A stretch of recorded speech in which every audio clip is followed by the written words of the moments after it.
Welcome to another episode of Inside the Recording Studio. I am Jody Whitesides, and with me as always is Mr. Chris Hellstrom. How are you today, Chris? I'm doing very well, Jody. I'm kind of excited here to get to talk to one of my bestest buddies here about some nerd shit for a bit. So it's always a good time. I'm good. How are you? I'm still alive and kicking, so this is a good sign. Nice. Yeah. I like it. Hey, you got anything on the talk back this week before we dive in? I do not. Well, you know what? I'm going to take that back. Eat my tongue, and I'm going to say this. How often do people worry about the credits that they get for the stuff that they create? That's a good point. Probably not enough. Yes. Or sometimes maybe too much, but yeah. There is that. There is a company that's been around for a while, and it's undergoing several name changes. And initially, when I picked up on it, it was called Soundways.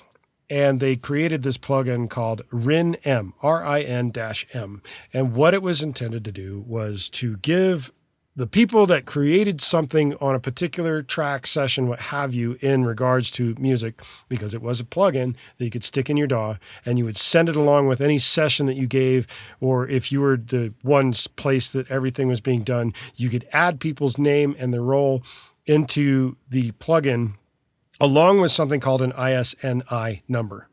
You probably want to go get one of these things. And it's since evolved from Soundway into Sound Credit, which now creates this plugin that's was like RIN-M, but now called TrackSheet Plus, and it costs money, and the RIN-M thing was free. I'm not sure how many people use this. I don't use TrackSheet Plus. I downloaded it to check it out, and then it was like, why am I paying for this? I'm keeping track of most of the information anyway. And you, on the other hand, have just passed along something to me that also allows you to tag your files. And it's like, okay, that's free too. How good is all of this stuff? That's a question, because obviously getting into the era now where everything goes everywhere and people love to take credit for things that they didn't do. And now we've got stuff like AI coming up. How do you retain control over the things that you actually came up with for yourself? What do you think? Yeah, really important questions. All these ideas, I think they're trying to find a solution to stuff. I can't help but think when you're describing that, it's like, well, where does all that information ultimately end up? Because it has to get registered somewhere. Right. You can't just reside in said plugin. So it needs to land at some point. I think it's an interesting thing. I think that's why Soundways went to Sound Credit and became TrackSheet Plus, because I think that's why they're paying for it. You can actually, I believe, and I haven't done this, you can actually upload the information once the session and everything is mastered, finished, done. And I think that goes into some sort of database. And I don't know if it goes to the MLC. For like PROs? Yeah, I'm not 100% sure of that. I haven't read up on it in a while. I was keeping track of it for myself and for my own well-being, mental state, I guess, thinking that it would matter. And I still haven't found a need for it yet. But that being said, if you're really into that, maybe TrackSheet Plus is where you want to start looking. However, they have started to move somewhere else with this from Sound Credit, which makes it even more confusing.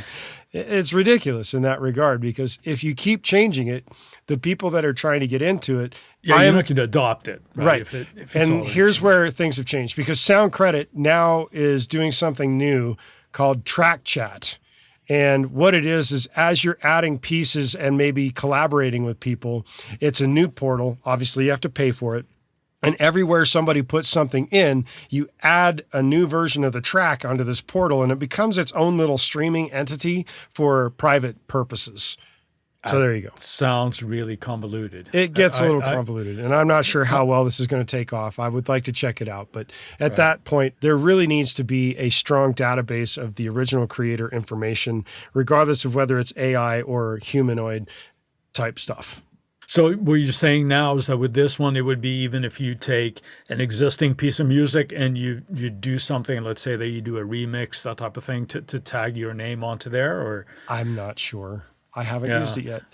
Right. Interesting point, without digging in too deep here, because I think I was sort of like only half joking of saying that people either care too much or not enough. Because I think a lot of artists starting out, they don't necessarily consider these things. They don't.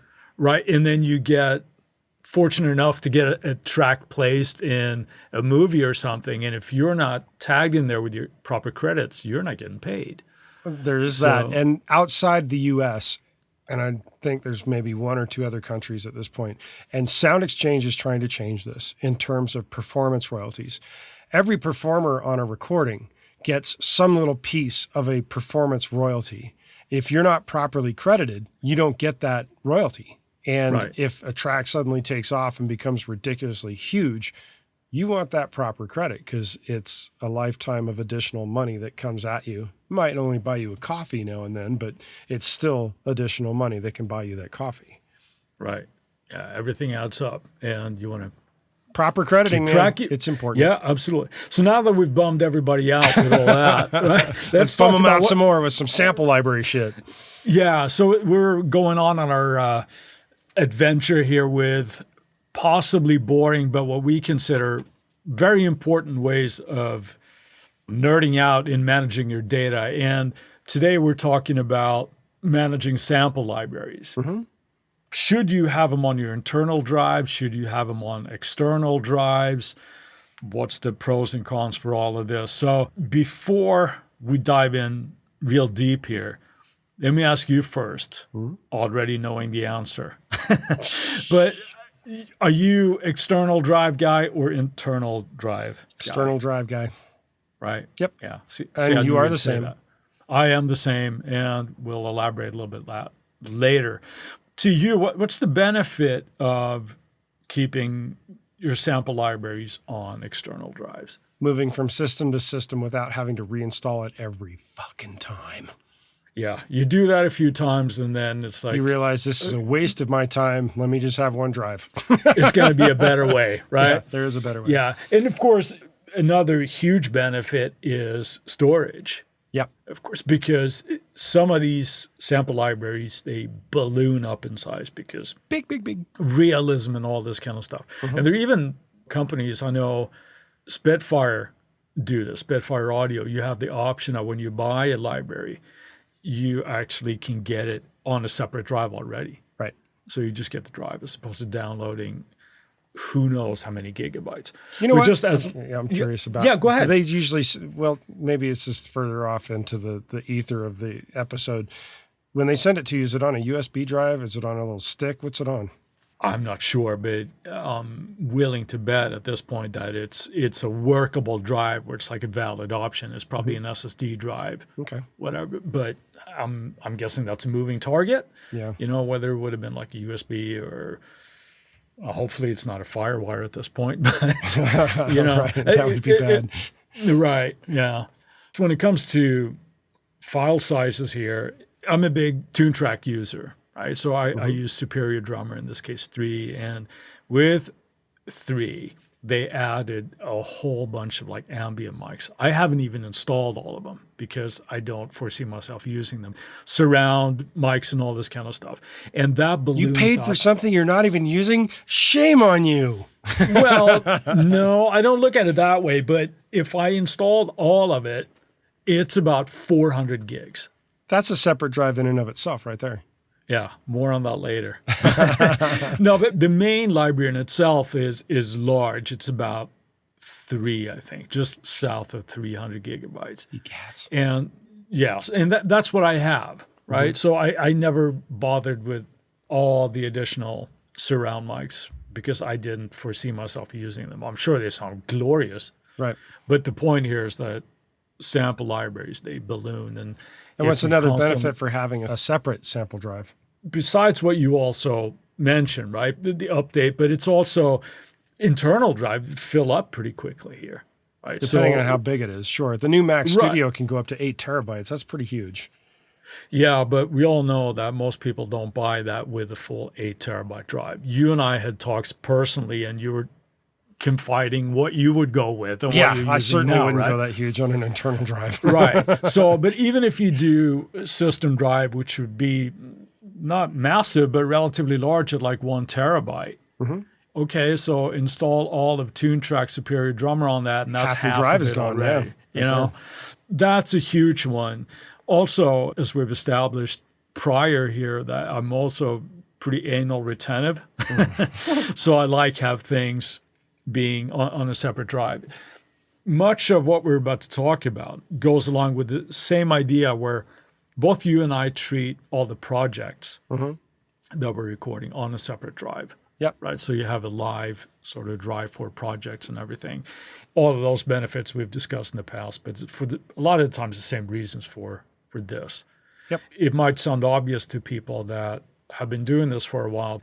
For somebody who might be listening who are just starting out, they wonder that, well, should I just record to my internal drive or do I need an external drive?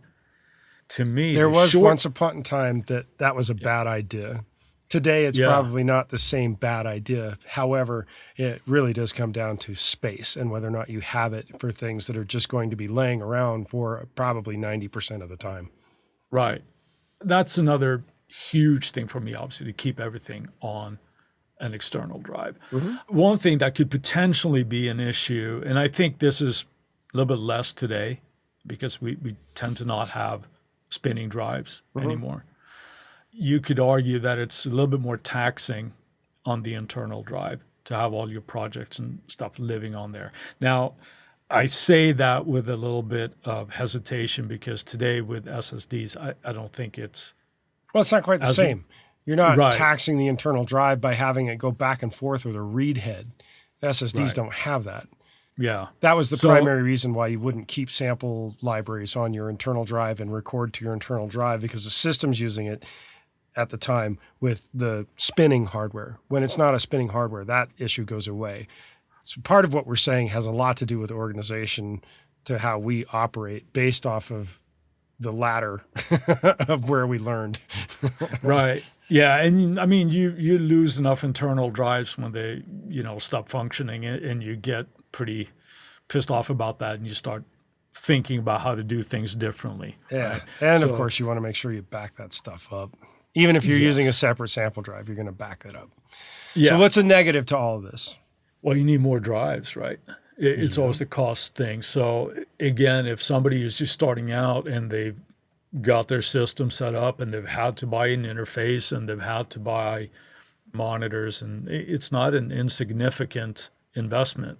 And now it's just something more on top of that, right? You need that. And of course, once you have more drives, you need more connectivity to your machine, regardless of whether it is a laptop or not. Yeah. There's a lot of good hubs out there, and they're faster now than they used to be. Because that was also a potential bottleneck. Yep. Right? Because you're coming in and out possibly of the same port. And if you have multiple drives, you might just have room for one to go straight into your system, right? Let's say you're on a laptop or whatever. So you need that. Another thing that I could think of is you have a laptop and you tend to go on the go a lot. Yep. You do location stuff. Sometimes it's really convenient to have everything on the internal because you don't need to drag a whole bunch of hard drives with you. Hard drives, possibly docks, all that kind of stuff. So I would say those would be some like the negatives. Well, there's one other thing that we've kind of hinted at, and that is drive speed can be an issue. It's less so today if you're buying an SSD. It was very much a consideration in the days of hard drives that actually were platters that spun. Yeah, spinning drives. The spinning drives came in different speeds, and some of them were very slow, some of them were reasonably fast, and then others were extremely stupid fast. That is less of an issue today with the SSDs and the fact that they can move a lot more audio file information than the old spinning drives ever could. Yeah. A little bit less of that issue, I would say, still today as we're talking about the speed of the drives, the connectivity that you would use to connect to if it's a hub or straight to your system. Transfer speeds today are so fast. Generally speaking, yes. Right. So if you're dealing with, now on the Mac front, we're dealing with Thunderbolt. I would say even Thunderbolt 2 is plenty fast. But I will go even one lower. I have an enclosure that I record to externally with an SSD inside an enclosure that is USB 3, not even C, just USB 3, not Thunderbolt, but USB 3. And it is plenty fast to do even 192 recording. we used to have just a USB 1, right, protocol. Yeah, USB a little bit slower. Firewire. Right. Those things had bottlenecks. Right. But even it was doable at that point, right? The point is that right now with the protocols that we have, it's really, really fast and it need not be a concern. Again, their price comes in, right? So get the most expensive that you can afford. Chances are today that that's not going to be your bottleneck. It's probably not going to be a bottleneck at all. It's probably your system, if anything, is going to be slowing you down, I would say. And speaking of bottlenecks that you should get into, let's have a word from our sponsors. All right, hopefully you got some really awesome information from those people. Let's move on to what we're talking about next with sample libraries, and that is how we go about setting this shit up. Well, first thing, if you're considering a drive, you're decided you're going external, which you should, in our opinion, is to get as large a drive as you can afford. Solid state drives are great. I don't think they're all created equal, but the idea of solid state is much better than a spinning drive. With that comes a cost. The type of solid state drive also is going to determine a factor. And I just want to throw in there, because you're going to talk about something that is usually connected via a USB type thing, whether it's USB-C or Thunderbolt in this day and age. However, the reason why a lot of guys were waiting around for the Mac Pros to come out with the M2 chip is because they work on a different system that's a little bit higher speed than anything you're going to get with Thunderbolt or USB-C, called blade drives, and they connect via PCIe cards. And that's way more pricey, but also your speed goes through the roof. If you're really talking bottlenecks and tons of orchestral libraries and all kinds of things, those are usually meant for dudes that are doing gigantic orchestrations. Yeah, unless you're working and you're in charge of Skywalker sound, it's probably something that you don't necessarily need to worry about. Right, but we should mention it because that is always a absolutely. consideration. It's a real thing. Yeah, definitely. And if you got unlimited budget, fill your boots, man. Go for it. For sure. Considering drives, I would say not to go anything less than a terabyte, because when you're buying a drive, it's going to fill up fast, right? Especially with today's sample rates, where most guys or a lot of businesses are doing samples beyond 44.1. Sometimes I would be willing to bet TuneTrack, and you will know this, sample at 96K is my guess. And those samples are much larger. There's like 3.5 times larger, I think, when you do that. Yeah, and although I think there might be some proprietary compression going on there, it's still going to be large enough files. It eats up quickly. 2 terabyte is better than 1. 2 terabyte is also a lot more expensive than 1, right? Yes. So even though prices are coming down, consider that. Let's think about this for a second, because price of drives is like just insane. Now, a blade drive is going to be an astronomical cost by consideration compared to just an external SSD that you can buy that will connect via USB or Thunderbolt. That being said, one of the first hard drives that I remember getting back in the day was $700 for a 40 megabyte drive. Ooh, baby. Now, you can get a 2 terabyte SSD now for maybe $120, maybe 150. Is that around the right price range for a 2 terabyte? I think so. Yeah. Let's be a little bit realistic with the cost factor here. Yeah. It's a first world problem, right? Course, it's just a relative one, what we can do. Because at the same time, for the same price, you could get a 12 terabyte spinning drive. Yes, right? and So which I do have, and that's still a couple $100. But 12 terabytes compared to 40 megs, woo, big. Anyway, how big is your sample drive? Well, I have several. You have more than one. Let's get nice. Yeah. Okay. My main one is 1 terabyte. 1 terabyte. Okay. That's too small for me at this point. Yep. Because some of my libraries are forced to currently reside on my system drive. Am I happy about it? Yeah. No. Gross. I know. It makes me feel a little dirty. Mm-hmm.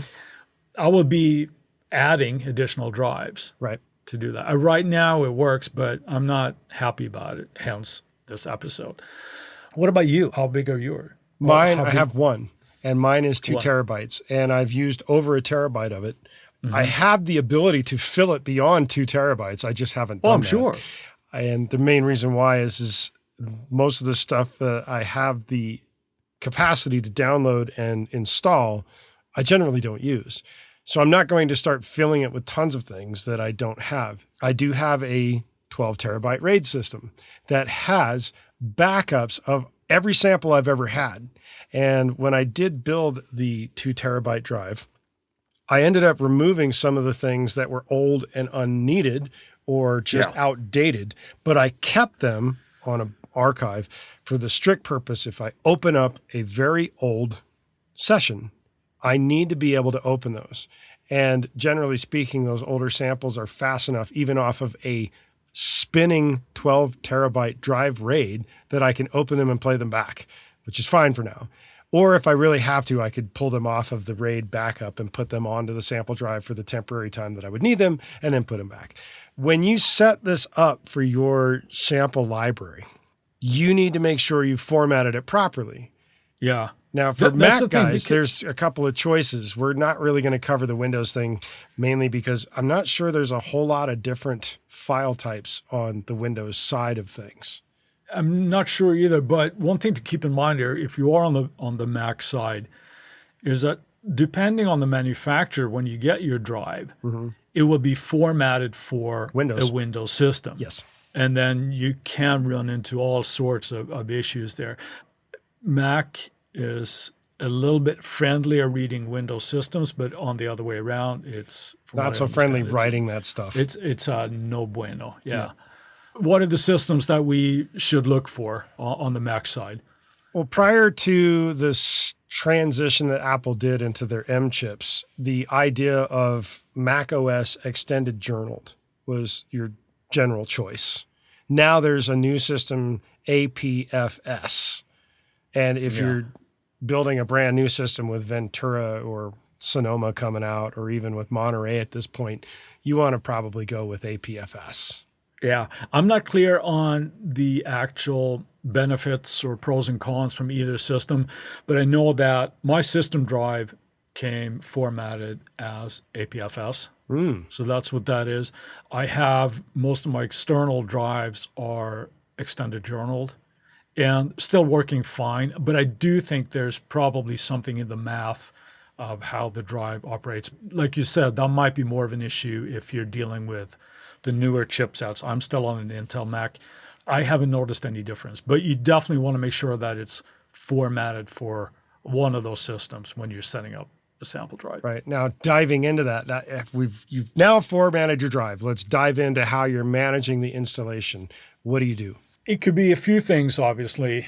What I tend to do is if I've dedicated my drive as a sample drive, I will create a folder on there for under the manufacturer.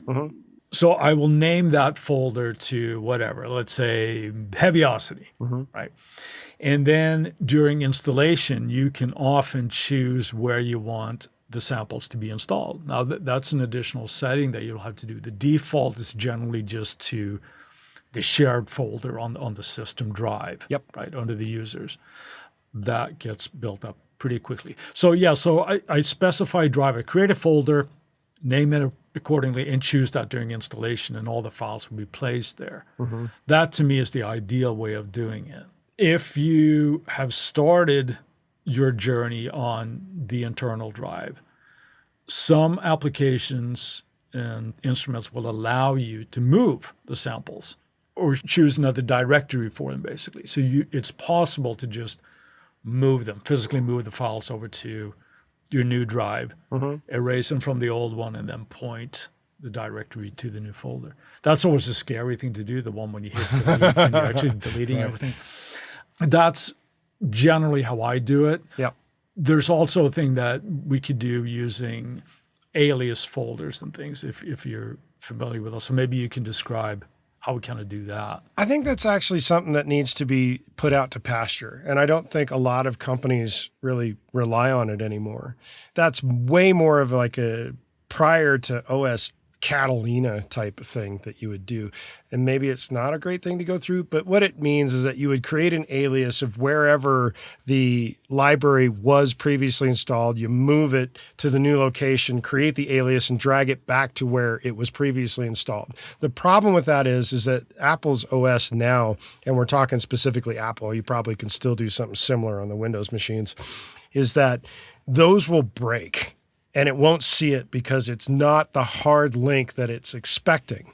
There was another way to get around that by using something called a SYM link, SYM, and there was an application that allowed you to make those. But even those now in Big Sur and Monterey and probably going forward in Ventura, don't use those anymore. It doesn't work. It still breaks. And certain applications won't see that location regardless because of the fact that it's not physically where it thinks it should be. It's gotten a hell of a lot better since then, and that's a good thing. So generally speaking, you store your samples how? On my sample drive, I have a separate sample drive that is a Thunderbolt SSD, 1 terabyte. And I have, like I hinted out there, a folder for each manufacturer. Right. And that's just how I like to organize stuff. You don't have to do that. You could just have folder upon folder. But I like to organize them that way. And then inside said folder would be for each instrument that is there. Yeah. Right. So, for example, I mentioned Heaviosity. Inside there would be a folder for Novo, and there would be one for Gravity, etc. And that's how I kind of keep track of all that.